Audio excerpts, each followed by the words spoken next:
কৃষক ফাওরান তক্তের দিকে তাকায় বলতেছে সুবহানাল্লাহ, আল্লাহ পাক ইবনে দাউদকে কি ইজ্জত দান করছেন, কি মর্যাদা দান করছেন, কি দামি বানায় দিয়েছেন। এই আওয়াজ সুলাইমান নবী আলাইহিস সালাতু ওয়াস সালাম কানের মধ্যে ঢুকছে।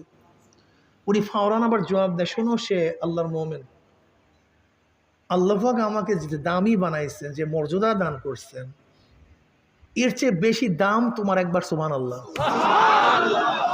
বলে কেন? শোনো, আমার তখ্ত, আমার বাদশাহী, আমার শান শওকত, যাহা কিছু সব আমার হায়াতের সাথে সম্পৃক্ত।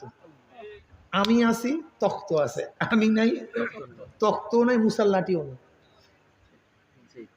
সালেহ আলাইহিস সালাতু ওয়াস সালামের উষ্টিও নেই, তাদের সাথে সম্পৃক্ত। কিসের সাথে? আমার হায়াতের সাথে সম্পৃক্ত। আমার ইজ্জত, আমার বাদশাহী, যা কিছু দেখো